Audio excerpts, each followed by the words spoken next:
فأنا ناصح لإخواني بالصدع بالحق تبيض وجوههم. السكوت في مسألة الحزبية يضرها، فاصدع بما تؤمر وأعرض عن المشركين. سلامي على دماج ورجالها والشيخ يحيى ودار العلم يا سعد بانيها. Bismillahirrahmanirrahim. Qala fadilatul Syekh Abdullah Al-Bassam rahimahullahu taala, walihada qayyada qabulaha bikaunil muhali ilaihi mali'an. Maka dari itu Rasulullah SAW mengikat diterimanya hawalah itu, yaitu apa? Pemindahan beban hutang. Diikat dengan apa? Bahwasanya orang yang dikasih pemindahan itu dia mali. Mali artinya memang dia punya duit, mampu untuk membayar. Jangan kita yang hutang lalu kita bilang ke debt kolektornya, ambillah ke tetangga saya sana. Ternyata tetangganya nggak punya duit, kasihan. Tapi apa? Disuruh untuk mengambil pembayaran itu ke orang yang memang punya duit dan orangnya setuju. Orangnya memang ridho untuk menanggung beban hutang kita kali itu. Walaupun nanti di belakangan nanti kita akan bayar ke dia, tergantung kesepakatan. Apakah dia memang betul-betul ingin membantu 100% atau sekedar apa? Enggak apa, kali ini saya bayarkan dulu, nanti bulan depan engkau tinggal bayar ke saya. Itu terserah, sesuai kesepakatan. Yang penting debt kolektornya jangan dirugikan. Dalam artian apa? Orang yang sudah membantu kita menghutangi, lalu tiba waktunya dia minta duit, maka apa? Kita memang harus membayar hutang kita.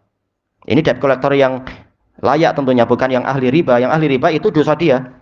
Tapi masalah hutang kita juga harus membayar hutang kita. Tayyib, walau kana dainu baqiyan fi dhimmatil muhil, walaupun hutangnya itu sebenarnya masih ada di beban tanggung jawab al-muhil. Muhil orang yang memindahkan, yaitu apa? Si penghutang yang pertama, si penghutang yang memang asalnya. Hakikatnya dia masih hutang, tapi bukan hutang ke debt collector, tapi hutang kemana? Ke tetangga dia yang membantu sekarang ini, membantu jadi penjamin. Itu nggak masalah. Yang penting apa? Hari ini dia selesai urusannya dengan si debt collector itu. Lama barra, maka yang seperti ini tidak membahayakan. Lama barra kaunal muhali alaihi mu'siran. Ini tidak yaitu apa? Tidak membahayakan keadaan orang yang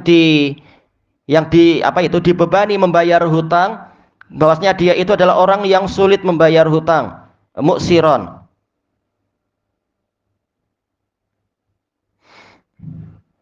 Baik. Intinya apa? Intinya adalah orang ini masih punya hutang sebenarnya, tapi hutangnya bukan ke debt collector tadi, tapi hutang ke orang yang membantu dia. Kalau orang yang membantu dia punya duit, alhamdulillah. Kalau nanti setelah dia membayarkan ke atas nama kita, dia kesulitan, memang kita harus segera menunaikan hutang kita pada dia, kasihan dia. Baik.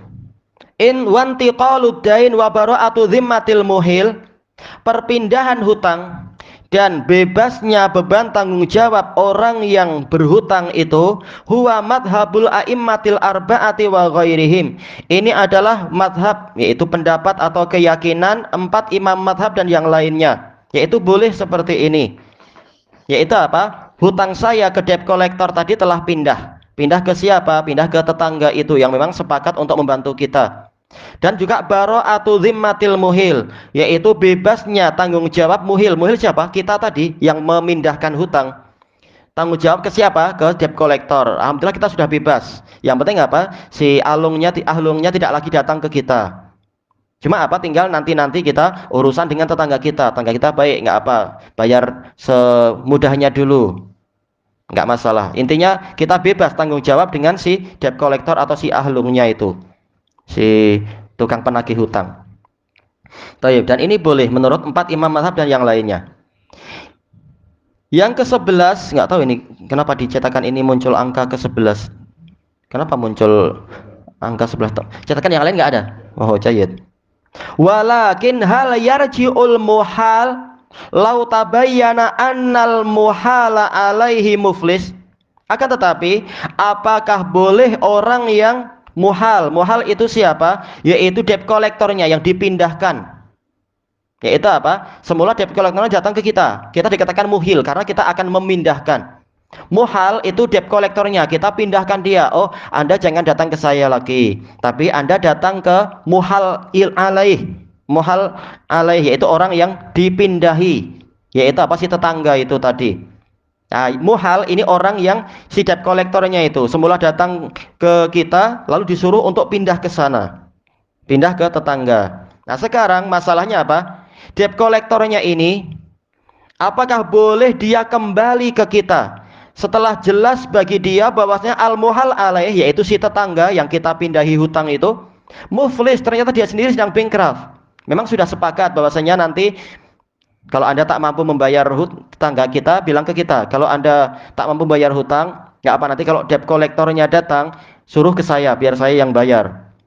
Tapi ternyata di hari yang ditentukan, ketika debt collectornya pergi ke tetangga kita, ternyata tetangga kita sedang kena musibah, duitnya habis, dicuri oleh pencuri. Yang pencuri itu jahat. Asal pencuri adalah jahat memang, merugikan orang. Orang sudah susah payah kerja, tahu-tahu duitnya dia yang pakai. Naudzubillah. Seperti yang pernah terjadi di Indonesia, itu ada pencuri yang ya entah dikatakan budiman atau malah jahat itu. Dia sudah mencuri 2 ekor lembu besar, lembu kecil dibiarkan, ditulis di dinding. Saya sisakan lembu kecil ini untuk Anda rawat baik-baik, kalau besar saya ambil lagi. Ini jahat. Kita susah payah merawat, dia yang menikmati. Intinya pencuri jahat. Nah, ini orang yang semula dia niatnya baik, dia akan menanggung hutang kita, si tetangga itu. Tahu-tahu ketika debt collectornya kita suruh datang ke tetangga, tahu-tahu di hari itu tetangganya kehabisan duit, jadi muflis. Nah, apakah ketika manakala tetangga itu duitnya sedang habis, boleh tidak si debt collectornya itu kembali ke kita? Nah, ini yang dibahas. Aumat, atau tahu-tahu tetangga kita itu mati. Memang dia sudah janji untuk membayar hutang, tahu-tahu dia mati. Masalah. Taib. Au jahat, atau ternyata tetangga kita itu jahat, yaitu menentang. Enggak, saya tidak pernah berjanji kepada si Pak Ustadz itu untuk membayarkan hutang dia. Nah, ini masalah kita yang penting. Loh, kan dulu tetangga sudah janji. Ternyata tetangga bilang, saya tak pernah janji membayarkan hutang Ustadz lah, misalkan. Entah bagaimana itu, mungkin sedang bengang sama kita kok, atau apa, atau lupa, atau tak tahu, misalkan. Intinya apa? Bagaimana syariat untuk si debt collectornya, boleh nggak kembali ke kita? Kalau tahu-tahu kita bilang, tak, saya sudah dijanjikan oleh tetangga itu. Nanti dia bolak-balik, kasihan dia pening. Di sini tolak, yang sana juga tolak. Akhirnya apa? Duduk bawah pokok, kasihan debt collectornya. Gimana? Apa yang harus dia lakukan? Kata beliau, fihi khilaf, ada perselisihan di kalangan ulama. Jelas orang yang menghutangi kita, dia punya hak untuk menuntut kembali. Dia sudah membantu kita, tahu-tahu dia nggak dapat duit dari siapapun. Ini kasihan. Wa tafsilun ya'ti insyaallah ta'ala, akan datang perinciannya insyaallah ta'ala. Tayyib. Bagaimana pembahasannya? Kita akhirkan insyaallah pada pertemuan yang akan datang. Ilahuna wallahu a'lam. Subhanakallahumma wa bihamdika la ilaha illa anta astaghfiruka wa atubu ilaik. Walhamdulillahi rabbil alamin. Jazakumullahu khairan.